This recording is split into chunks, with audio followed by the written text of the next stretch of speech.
नमस्कार, capital TV Uttar Pradesh देख रहे हैं आप। उत्तर प्रदेश की सियासत में आज दो अलग अलग तस्वीरें सामने हैं। एक तरफ मुख्यमंत्री योगी आदित्यनाथ की सरकार है जो डिजिटल शासन और सुशासन के रास्ते पर तेजी से बढ़ रही है। दूसरी तरफ समाजवादी पार्टी के नेता अखिलेश यादव है जिनका शासनकाल गुंडा राज और अव्यवस्था के लिए कुख्यात रहा है।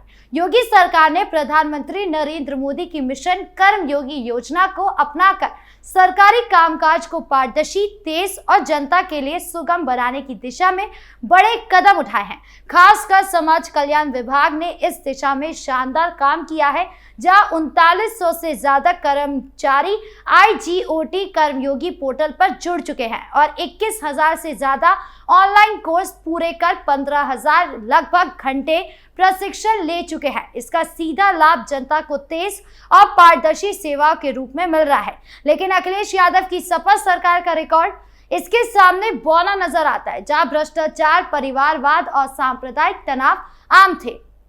आइए इसे समझते हैं कि योगी का सुशासन कैसे अखिलेश के कुप्रशासन को मात दे रहा है। योगी सरकार का मिशन कर्मयोगी अभियान उत्तर प्रदेश के डिजिटल क्रांति का प्रतीक है। समाज कल्याण विभाग के 3900 कर्मचारियों ने IGOT कर्मयोगी पोर्टल पर पंजीकरण कराया है, जिसमें से 2700 ने कम से कम एक कोर्स और 2200 ने 3 या उससे ज्यादा कोर्स पूरे किए हैं।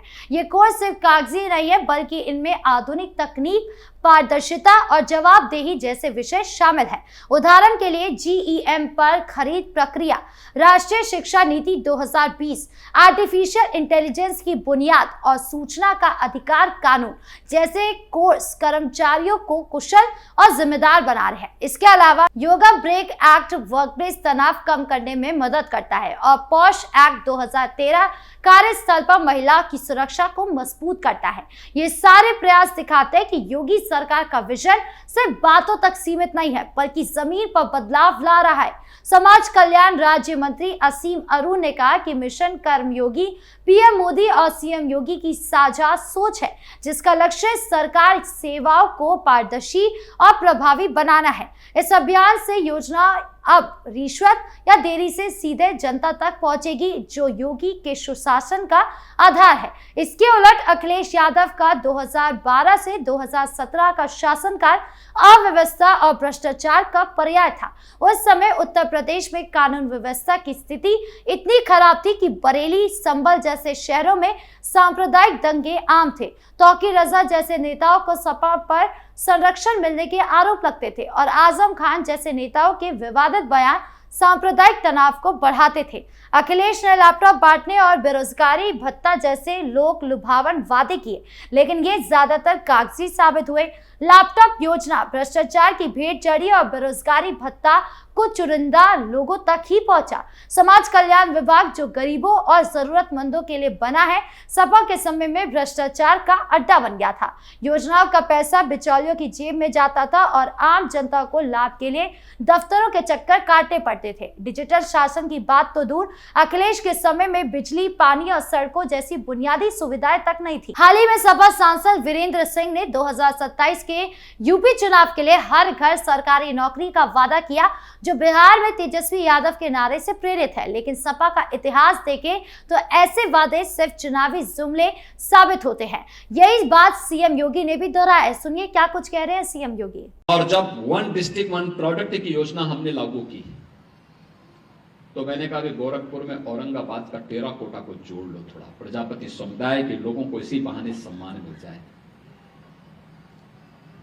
अखिलेश यादव ने कभी इनकी पीड़ा को समझा होता ना, तो इतना बचकाना बयान नहीं देते। और इसीलिए कहते हैं, इसी के लिए कहा गया है ना कि गद्दी विरासत में मिलती है, बुद्धि नहीं मिलती है। बुद्धि नहीं मिलती है, उसके लिए प्रयास करना होता है। और कुछ लोगों की आदत होती है, उनके जीवन भर उनका बचपना नहीं जाता है, उस प्रकार की हरकतें वे कर ही देंगे और यही हरकत वे आज भी कर रहे हैं। उन्होंने कहा दीप जलाने की आवश्यकता क्या है, यानी उनको दीपावली से नफरत है। यानी अब तक तो हम सोचते थे कि अयोध्या में राम जन्मभूमि से और हिंदू तीर्थों से ही इनको नफरत होगी। आप याद करिए, जब हमने ब्रज तीर्थ विकास परिषद का गठन किया था तो उन्होंने कहा था कि मैं सेफाई में दुर्योधन की मूर्ति लगाऊंगा। मैंने कहा कंस की भी लगा दीजिए। भाई हम तो भगवान कृष्ण की मथुरा को और वृंदावन को सजाएंगे, संवारेंगे, क्योंकि भाई हम लोगों के संस्कार है ये, हमारे संस्कार है ये। आपको कंस और दुर्योधन प्यारे हैं, आप उनकी लगाइए, ठीक बात है। और यही बात उन्होंने इस बार यहां पर भी कही दीपावली के अवसर पर। यानी वे रामद्रोही ही नहीं है, कृष्ण द्रोही भी हैं और सनातन पर्व और त्योहारों के द्रोही भी हैं। किस प्रकार का दोहरा चरित्र लेकर के लोग कार्य करते हैं, यही परिवर्तन है।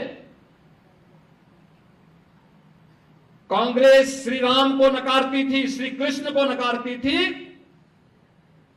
आज दुनिया अयोध्या में आकर के श्री राम जन्मभूमि में रामलला का दर्शन कर रही है और अभिभूत होती है। मैंने वह दृश्य देखा है जब अयोध्या धाम में 22 जनवरी 2024 को प्रधानमंत्री मोदी जी के कर कमलों से रामलला विराजमान होने के उपरांत उस दिन समाज के अलग अलग नेतृत्व वर्ग ने अयोध्या धाम में दर्शन किया था, रामलला का दर्शन किया था। लेकिन मुझे इस बात की जानकारी थी कि 5 लाख लोग अयोध्या धाम में पहले से ही रुके हुए हैं, अलग अलग आश्रमों में, अलग अलग स्थानों पर, और ये लोग अचानक दर्शन करने के लिए निकलेंगे। हम लोग प्रातः काल ही अयोध्या धाम पहुंच गए थे व्यवस्था देखने के लिए, क्योंकि श्री राम मंदिर पहले पहले बना था, अन्य कार्य भी चल रहे थे। अचानक भीड़ होगी, कैसे सब संभाली जाएगी व्यवस्था। मैं बहुत चकता, व्यवस्था में लगे हुए स्वयंसेवक और पुलिस के कार्मिक तो उस अभियान के साथ समर्पण भाव के साथ जुटे थे। लेकिन जो सबसे बड़ी बात मुझे देखने को मिली थी, देश और दुनिया से आया हुआ व्यक्ति जो आता था, कोई जमीन को चूमता था, कोई पिलर को पकड़ता था, किसी की आंखों से आंसू आ रहे हैं। हम पूछते थे आंखों से आंसू क्यों? मैं इसलिए पूछता था, ऐसा तो नहीं कि किसी ने इनके साथ दुर्व्यवहार किया हो या कोई अन्य घटना इनके साथ घटित हो गया हो। उन्होंने कहा साहब एक खुशी के आंसू है, हम कभी सोचते भी नहीं थे ये हो पाएगा, ये हो गया है, इसलिए खुशी के आंसू हैं कि हम भी रामलला के दर्शन कर पा रहे हैं। 500 वर्षों की किसी पीढ़ी ने, कई पीढ़ियां आई गई, लेकिन कोई दर्शन नहीं कर पाया, आस लगा करके चले गए। लेकिन ये हमारी पीढ़ी का सौभाग्य है कि हमें ये अवसर प्राप्त हुआ है और इसी के लिए कृतज्ञता ज्ञापित करने के लिए हम लोग आए हैं। ये मेरी खुशी के आंसू हैं। अगर उन भावनाओं को समझने का कार्य कांग्रेस ने किया होता, जिन्होंने सुप्रीम कोर्ट में एफिडेविट दिया था कि राम एक मिथक हैं, कृष्ण एक मिथक हैं, यानी एक काल्पनिक पात्र मान करके इन्होंने उस समय हिंदू आस्था को अपमानित करने का काम किया था।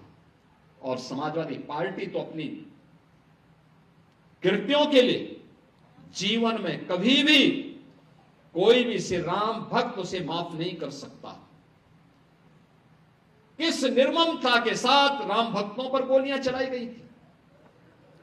जिन लोगों ने अयोध्या में राम भक्तों पर गोलियां चलाई थी, जो लोग रामलला की मूर्ति को राम जन्मभूमि से हटाने के लिए आदेश जारी करते थे, और जिन लोगों ने राम के अस्तित्व पर ही प्रश्न खड़ा करने का प्रयास किया था, आज उसी अयोध्या में जब लाखों लाख दीप प्रज्वलित होकर के प्रकाशमान होते हैं, एक नई आभा बिखेरते हैं, तो अयोध्या दुनिया की सबसे सुंदरतम आध्यात्मिक और सांस्कृतिक नगरी के रूप में अपनी आभा को दुनिया में वैश्विक पटल पर बिखेरती हुई दिखाई देती है। अखिलेश के समय में नौकरियों में भाई भतीजावाद और रिश्वतखोरी की शिकायतें आम थी।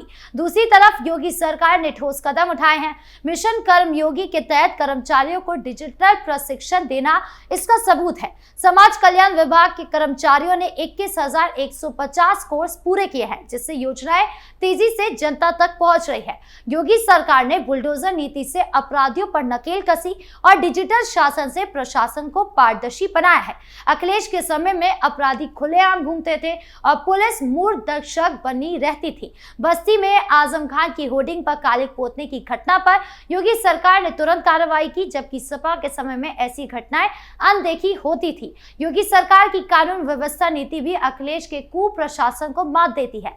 सपा के समय में बरेली हिंसा जैसे मामले में तौकीर रजा जैसे नेताओं पर कोई सख्ती कभी नहीं हुई, लेकिन योगी सरकार ने तौकीर रजा और उनके करीबी नफीस खान पर भी वक्फ संपत्ति घोटाले में एफआईआर और बुलडोजर कार्रवाई की। यह दिखाता है कि योगी सरकार भ्रष्टाचार और अपराध के खिलाफ जीरो टॉलरेंस नीति पर चल रही है।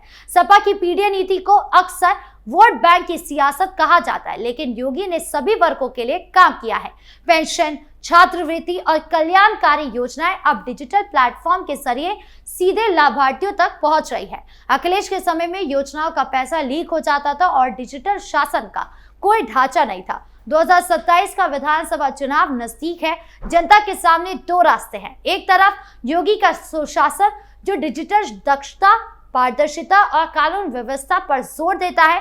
दूसरी तरफ अखिलेश का कुप्रशासन जो खोखले वादे और परिवारवाद का प्रतीक है। सीएम योगी ने लखनऊ मेट्रो और आगरा लखनऊ एक्सप्रेसवे जैसा सपा के अधूरे प्रोजेक्ट्स को पूरा किया है और गंगा एक्सप्रेसवे, जेवर एयरपोर्ट जैसे नए प्रोजेक्ट शुरू किए हैं। अखिलेश के हर घर नौकरी जैसे वादे सुनने में अच्छे लगते हैं, लेकिन उनके पुराने रिकॉर्ड को देखकर जनता को भरोसा नहीं होता। योगी का सुशासन यूपी को प्रगति के रास्ते पर ले जा रहा है, जबकि अखिलेश का इतिहास अव्यवस्था, भ्रष्टाचार से भरा है। जनता अब समझ चुकी है कि खोखले वादे की जगह ठोस काम चाहिए।